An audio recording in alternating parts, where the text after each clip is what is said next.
Welcome back, everybody, to Let's Play Perceptions of the Dead!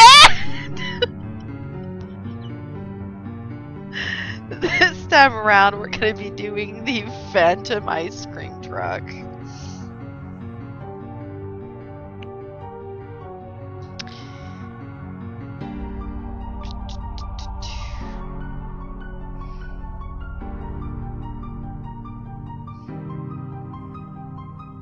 A glance around reveals an empty street, and I take a moment of solitude to adjust to my layers. It does little to stave off the biting wind. I clench and unclench my fingers with a deep-rooted ire. I am not being paid well enough for this shit. Then again, I never am. This was the second night since I had started this assignment. The couple had hired me to bring back their son. They hadn't been so comfortable with the way the official investigation was turning up so very little, and how much the media had begun to spin the tale into a ghost story. The Phantom ice cream truck. What a mouthful. A messy case, too. The police's initial involvement had been straightforward. The first child had fell off the map like the earth had swallowed him whole. Right off the street, according to witnesses. No one saw a thing. No reliable witness heard anything either. No unfamiliar cars or people. No unfamiliar sounds.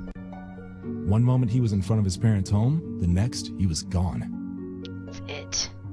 Strange, but there could be plenty of explanations for such an incident. Very mundane ones. Very Stephen King-ish. Such explanations became more unlikely when every child in the neighborhood reported hearing ice cream truck music right around the time of the disappearance.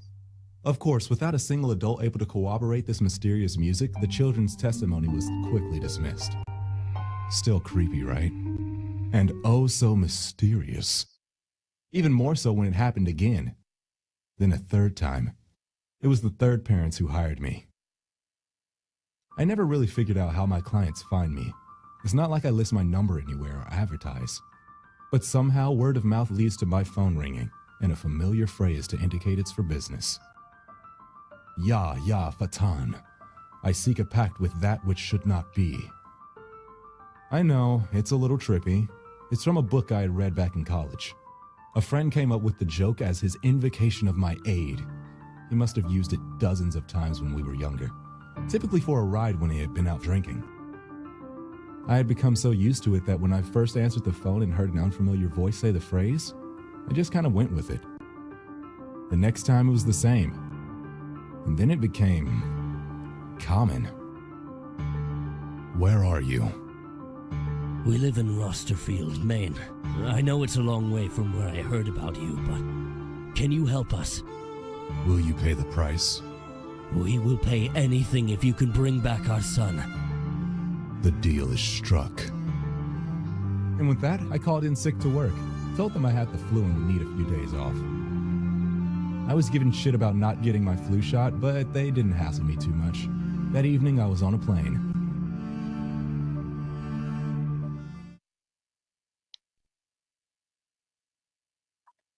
I arrived at the house at midnight. You say that twice. I did not knock. After all, it was important to keep up appearances. I didn't knock. After all, it was important to keep up appearances. The window to the left was latched, but the right slid up easily. I found the boys' room first and gave it a once-over. Legos, Ben 10 toys, and Star Wars paraphernalia littered the floors and walls. A quick once-over revealed nothing useful, though.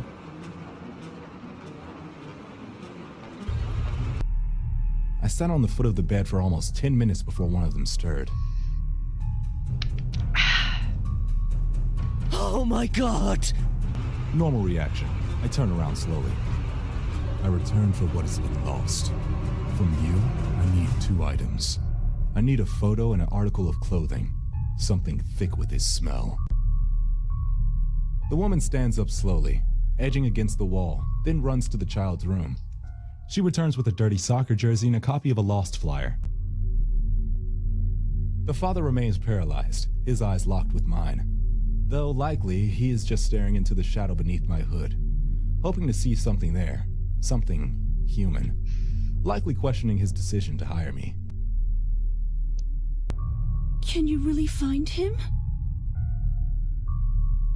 I take a long smell of the shirt, then discard it. I take a look at the photo. This time, I spend a lot longer examining it. I wasn't really some bloodhound. I couldn't track by scent, but the photo helped a lot. Now I knew what he looked like. Yes. She begins to breathe heavily, and then cries. The husband just continues to stare aghast into the hood of my cloak. With that, I begin to walk out. Behind me, I hear the father speak. Oh, did we just send after our son?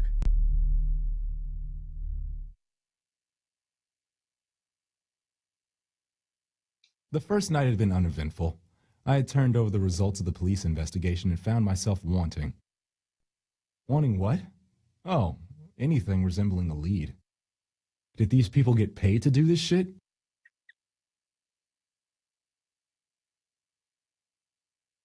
Stop. Stop. Stop. I love you, but stop messing with me.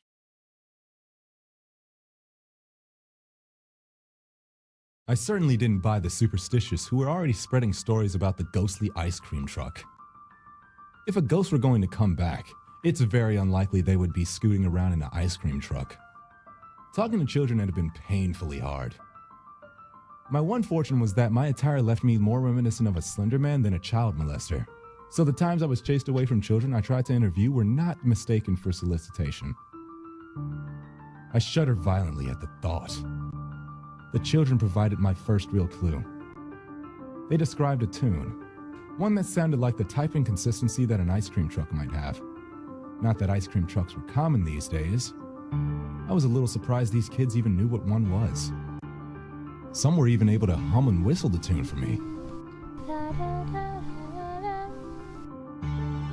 I wasn't entirely sure how to run with this info. The relevance of a single song really didn't occur to me.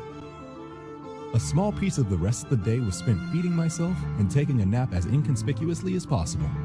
I had no intention of allowing anyone to see me be anything other than the creepy supernatural paranormal investigator. It's how I've always done things. You'll be surprised how quickly you can build a rep with the right look and behavior. After the nap, it was back to beating the streets. And my current predicament. It was friggin' cold. In the near distance, I watched a quartet of kids, roughly 14 or so, playing a ragged game of football. They seemed to be having a great time, but even as far away as I am, their cheers and jeers rattle my nerves. For a moment, I wish they would be quiet. As though hearing my thoughts mid-run, they stop, on cue.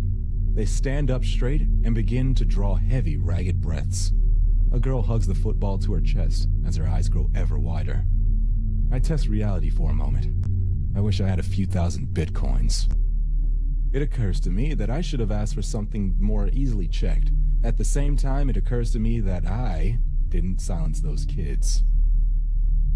I bite my tongue, close my eyes, and bury the nail of my thumb into the palm of my hand. I dig in as hard as I can, drawing blood as my vision blares with the colors behind my eyelids. And then, I hear it. The song playing on a pair of shitty speakers. The kind you'd hear on top of an old-timey ice cream truck.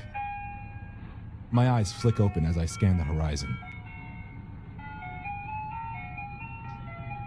The truck passes me, inches from clipping my shoulder, and heading straight towards the kid. No, you fucking don't! No, you fuck! I break into a run, and despite the trivial speed of the truck, barely manage to keep up.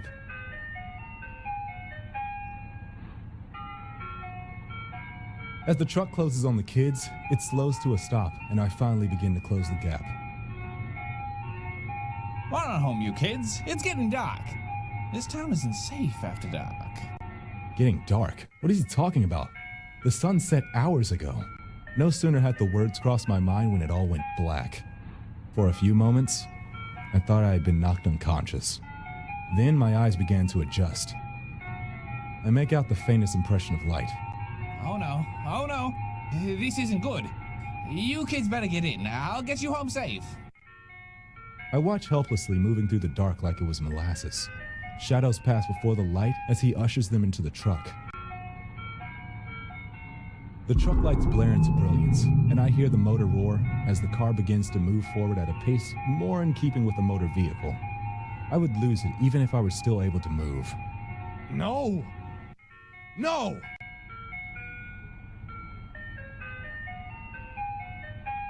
I let out a choked cry after them. Stop! Stop! Then I stop. The second cry had no depth to its volume. While the no had echoed normally down the empty street, the scream of stop had sounded like I screamed into the middle of a very crowded room. Slowly I reach behind me, laying hands on one of my pieces of emergency equipment. The kind of stuff you don't use when you want people to think you're some manner of elder horror.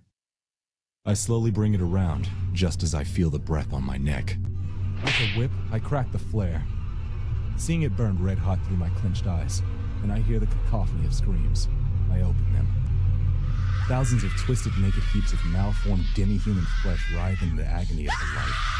And as I raise it above my head, the flare burns brighter. The darkness washes away. I wheel around in place, but find myself alone back in the street. In the middle of the day. I drop the flare and try futilely to snuff it out with my boot. My little display has drawn an audience, and not so far down the street, I see my clients. Well, fuck.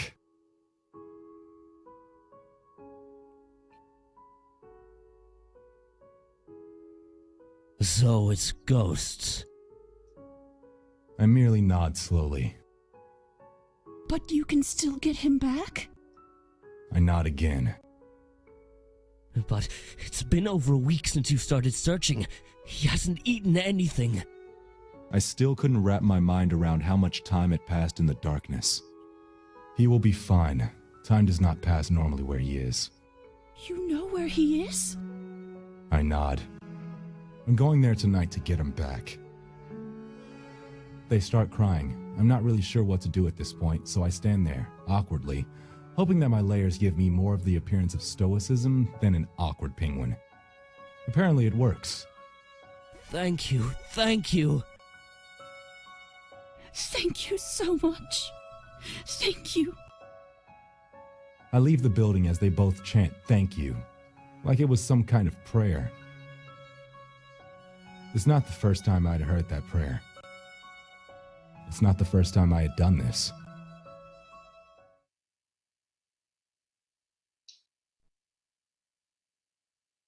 I'm ready this time as night falls. I withdraw a small shot and without hesitation jam it into my arm. Viper venom.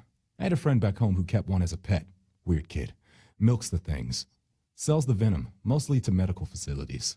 Occasionally he sells it to me. My knees nearly buckle as the burning begins to creep through my arm. I stifle a scream. Then I hear it, and everything clicks. I let out a long sigh and stand up, adjusting my layers. I turn my eyes to fall upon the approaching truck. My hand goes behind my back and my fingers close. I train the gun on the truck and unload a triad of shots into the ghost truck's engine. The engine sputters, the grating burns, melting away, and the music screams in protest. What do you think you're doing? An escapee from an Andy Warhol painting stutters, stepping awkwardly from the vehicle. It's getting dark. I have to protect the children. Only one thing may not exist. You and that which you fear must cease to be. But the children... The darkness falls upon me. With such force, I stagger. I lose my grip and the gun disappears, searing into the shifting mass of flesh. My hand goes behind my back, and my grip closes around a rough-hewn blade, forged of obsidian and steel. And as I carve outwards, I hear the screams of all the lost children, unwilling to accept their fate, and swallowed by the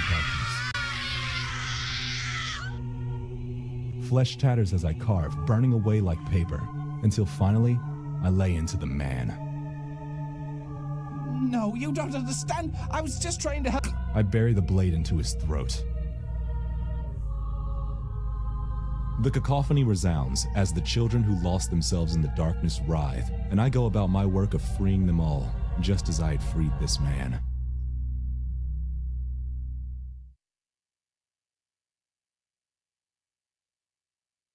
My baby. Oh, my baby. It's okay. Everyone's okay. No, not everyone. They're all dead. Everyone died. He sounds so casual. 7 kids lost here. And I got back all of them. I wonder how many I actually freed. How many had he trapped in his nightmare? And what the hell was he so afraid of in that darkness? And most importantly, why did he ultimately abandon them to it? I don't know how to thank you. After a week of not hearing from you, I'd feared for the worst. A month after that, and I'd come to accept that it was over. I was ready to move on. His eyes fall to his wife, still babying the boy, who won't stop staring off into the distance.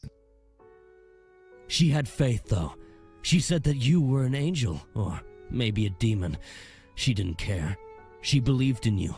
Some nights after she had said her Hail Marys, I would see her put her hands together, and I would hear her. She prayed to you. I was almost flattered, but to tell the truth, the idea of someone believing so much in me, in praying to me, it was terrifying. I want you to know, I'm willing to pay more than whatever your normal fee is. We've been living with a tight belt since I called you, and I won't lie and say I don't do well for myself. I have more than enough saved up to pay you anything we could ask. Or, if there's something else you want, there's nothing I can offer you that means more to me than my son. I let out a long sigh. I reach up to my hood and pull it back. Both of them gasp, stepping back and then cocking eyebrows in unison, having perhaps expected something more. After having been gone for 2 months, I could really use a job.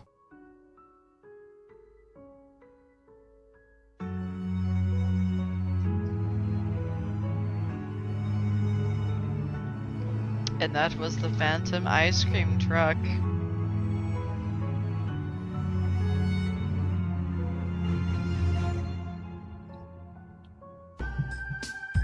Well, if you enjoyed that, I still got one more to go on here. So come back for more, and I will see you all later. Bye.